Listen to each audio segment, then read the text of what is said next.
Sunday school or have heard your fair share of sermons, you probably are already familiar with the story of Esther, and the message that's often highlighted to children and what stood out to me, and she's always been one of my favourite characters, actually Carrie's middle name is Esther, after her was her bravery, and that's always been, I think, the main message when we share this as a Sunday school story. But as Zach said, there's so much to the book of Esther, and I only have 10-15 minutes, so there's lots I'm not going to touch on. I encourage you to go away and read more. But basically, the story is set 500 years before Jesus' birth, about 100 years after King Nebuchadnezzar has taken the Jews and exiled them to Babylon. And Esther is in a community of Jews in Persia, in the capital. And I'm going to jump in at chapter 2.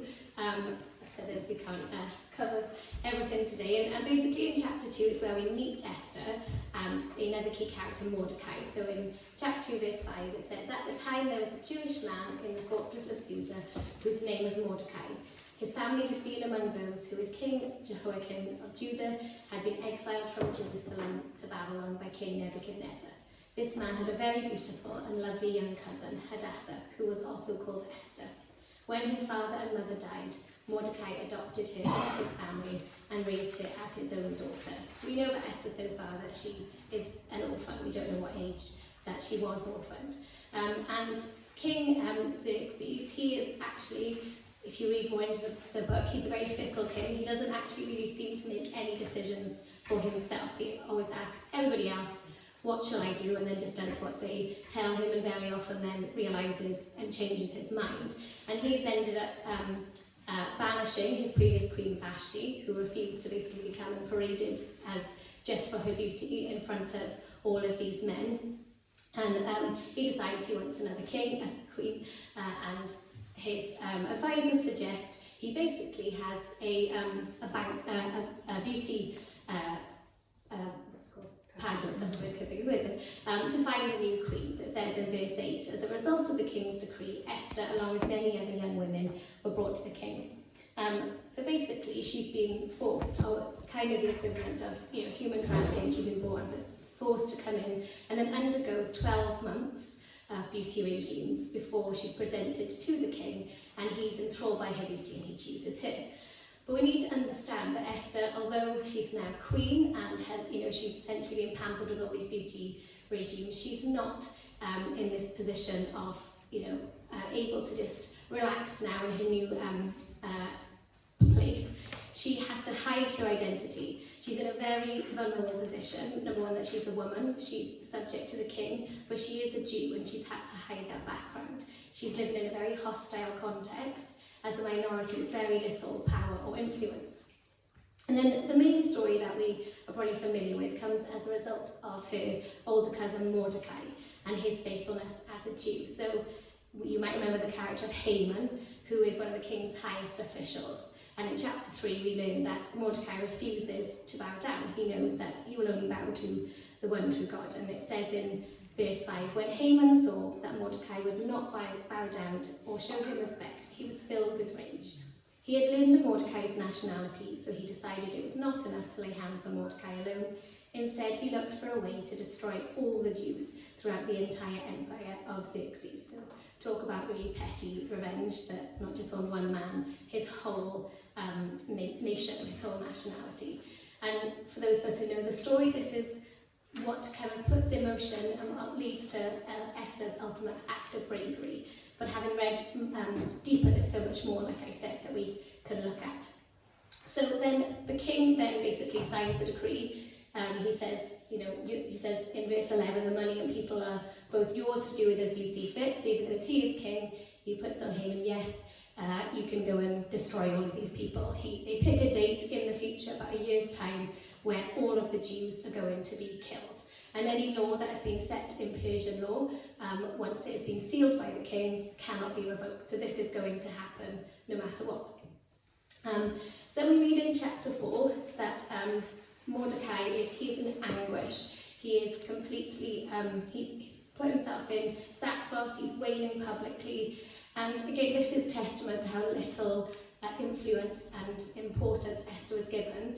Esther doesn't even know why he is wailing. This message has gone out to all of the nations, and all of the Jews, they're all in anguish, but the queen still doesn't know. She sends a messenger to Mordecai to find out why.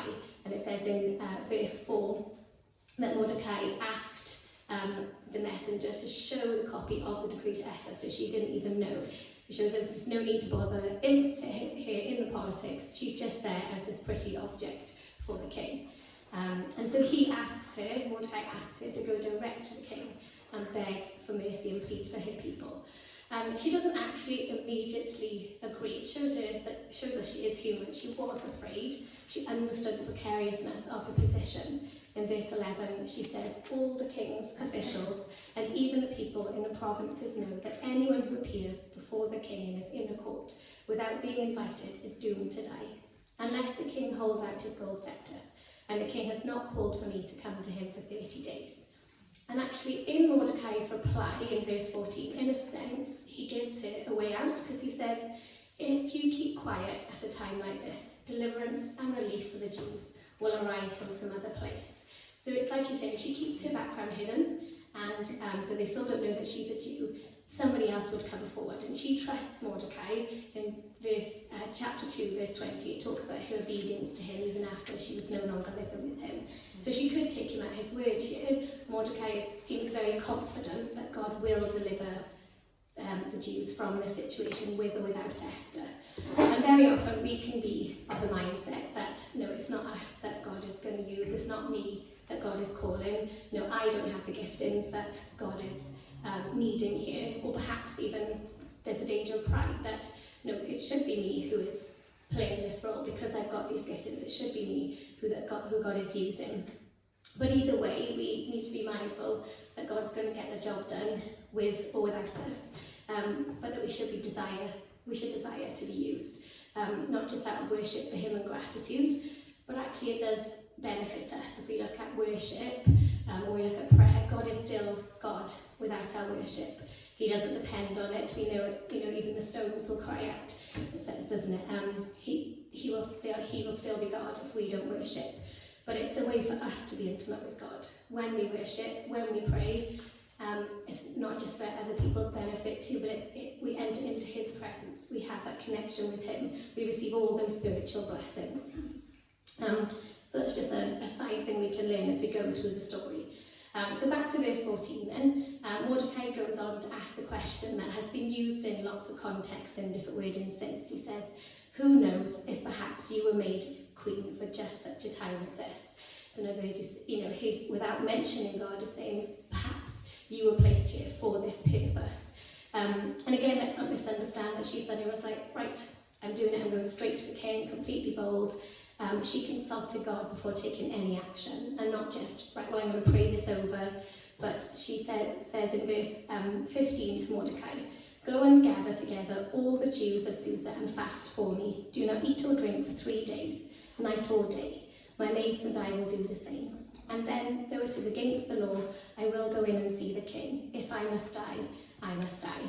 So she truly was so courageous and brave, but she didn't do it just offering back, yes, I'm going to do this myself. She, on top of that self-sacrifice, she denied herself so she could go in completely, that God could completely use it. And in a sense, her prayer was less of me, God, more of you. Less of my needs, more of the needs of my people.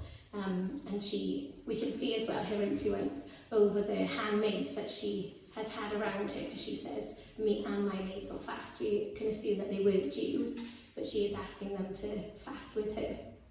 And in all this, we should remember she's still a very young woman, an orphan. Perhaps she's had no mother role, and we don't know when she went to live with Mordecai. She's not surrounded by her people. She's at risk of losing her position. She knows she's just an object for the king. So she could have easily felt quite abandoned and bitter in her position, and like, well, nobody's come to help me, I was forced into this, why should I help other people? Or she could have become quite selfish and lazy with the life at the palace. But she didn't allow, in the same way actually as Abigail, the conditions and the circumstances around her to shape her actions. She stayed true to who she was as a Jew, and she stayed true to her purpose. And like I said, she was a Jew, she was essentially human trafficked into that role, but she was still aware that she was queen. and although she didn't potentially want to be there, she had a responsibility. She was loyal to the king and respectful, even though we learn throughout the book that he really does not deserve this respect. As another side story in chapter 2, where Hillier and Mordecai are extremely loyal and tell the king about a plot to assassinate him. She could have used that to her advantage and not told him. She might have gained from it, might have gained from the wealth, or at least been freed from her position. And I think it's a challenge for us. Are we loyal to the positions that we are in, even if we don't always like them? So if we work, are we loyal to, how do we speak about our bosses or our work circumstances to the people around us? And are we loyal to our position as citizens of heaven here on earth? Do we behave according to it? Do we behave according to the purpose of being Jesus amongst the people around us, at the school gate with the other parents, in coffee mornings with other people, whatever it is? Do we represent who we are from, just even though we might be swayed by what is going on around us? And the book of Esther offers us an example of how imperfect, she was imperfect yet faithful people, she was faithful, can continue to live faithfully in a culture that does not acknowledge God.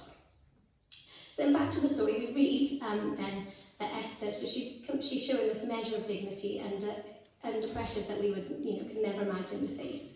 And she completely surrenders to God and chooses courage. And after, she's very clever as well, sets it up as a banquet, then a dinner and things with the king and Haman.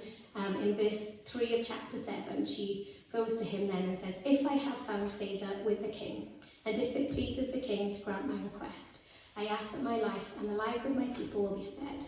For my people and I have been sold to those who would kill, slaughter and annihilate us. If we had merely been sold as slaves," which to a certain extent she has become, "I could remain quiet, for that would be too trivial a matter to warrant disturbing the king."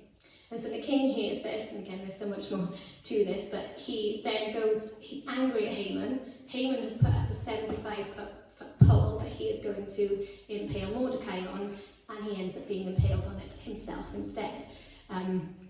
But as we've mentioned before, any Persian law that has been signed by the king cannot be revoked. So although the king is angry, he's on their side now, this date where the Jews are going to be attacked by everybody is still going to happen. So she goes to him again, and we know that she's there to look pretty for the king, and we can see that actually in verse 3 she falls at his feet, she begs him with tears, and I don't think there's many of us who would look pretty while we're crying, so she's completely making herself vulnerable here, and she asks him, she says in verse 5, "Let there be a decree that reverses the orders of Haman. How can I endure to see my people and my family slaughtered and destroyed?" So the king allows them to send out a decree saying that on the day the Jews are going to be attacked, the Jews can defend themselves and essentially attack his people. He says they can attack us. And we learn in chapter 9 and into chapter 10 that the Jews, so chapter 9 verse 2, it says, "The Jews assembled in their cities, in all the provinces of King Xerxes, to attack those determined to destroy them. No one could stand against them because the people of all the other nationalities were afraid of them." So we can see that Esther's risk paid off. She was prepared to make the ultimate sacrifice for her family, for her people. And I'm sure that we would all be prepared to sacrifice ourselves for our loved ones. But can we ask ourselves, what are we prepared to risk for God? Do we ever consider ourselves stepping up and taking a risk? Sometimes it can be as simple as where we don't even have the courage to have a difficult conversation or uncomfortable conversation mentioning our faith, because it can seem like a huge risk to us of what could be the repercussions.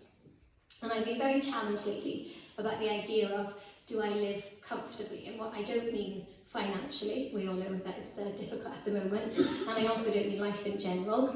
3 kids and working and balance and everything doesn't mean it's comfortable. What I don't mean is easy. What I mean is, if we perhaps have become comfortable with the day-to-day. So tomorrow, Monday, is a busy day, I've got meetings after school, the boys have got swimming, and I'll prepare for Christian Union in the evening and so on. And the following Monday might look exactly the same. And although maybe I am doing things in like preparing for Christian Union, speaking here, youth and things like that, I'm living as a Christian, but have I become comfortable with just waiting for the risks to kind of fall into my lap? Do I wait for moments where I may need to be courageous? Am I really listening to the Spirit's guidance in my life where I may need to be stepping out in faith? I may say I'm willing to take risks and I want to be brave like Esther, but if I'm not even listening or looking for where God is working, maybe I'm just comfortable and going through the motions. I suppose we could say, are we lukewarm with our lives? We know that we're challenged in the New Testament about whether our faith is lukewarm, but have our lives become lukewarm in that we are just not saying that as Christians we should actively seek to make our lives more difficult, but maybe I've been asking myself these questions when we could ask ourselves these questions. When did I last feel I had to take a risk for my faith? Do I know where God is working in my circumstance, in my work, whose heart he may be stirring? Really wanting to ask myself, am I listening for the still small voice of God pointing me and prompting me? Or is my life so busy that I'm even completely oblivious to the massive signposts God is holding up, pointing me in two things in my life that I need to change, or my purpose for him? And we sit around the table at the end of the day and we'll say, look, how was your day, how was work? But perhaps the question we should be asking, instead of what did you do today, is what did God do today? What did your teacher say to you, or your friends say to you today? If I was typing it down, what did God say to you today? Where was God working today? So yes, just a personal challenge. And finally then, you may have noticed that when we read the full book, God is not actually explicitly mentioned in this book at all, but we can see that he is moving, and as I keep saying, there's far more to the story of Haman and Mordecai, and we can see God working in the background that I don't have time to touch on. But the book highlights God's closeness in a time of the Jews' history where he must have seemed utterly absent. It shows actually how close he comes. And we can take comfort in the same, that when we feel like we can't hear that still small voice, when perhaps it's because our life seems so busy and there's so much noise we cannot hear, or we're struggling to listen to the Spirit, or we feel we can't be brave like Esther, we're in an uncomfortable situation, we're facing a mountain like she was. We can know he is close and he is moving, and just as we can look back over the whole book and see where he put people in place and how it came full circle, we can see that afterwards. So I wanted to read to finish something that I found which put far more eloquently than I think I could, a summary somebody had written of reading from Esther. Here's what I most love to remember from the lessons from Esther. When our hearts hurt, God's heart hurts with us. He is for us and he continues to fight on our behalf, even when we don't see it. He will accomplish far more than we could on our own. So let's invite him, like Esther, through prayer, into our lives and every trial we face.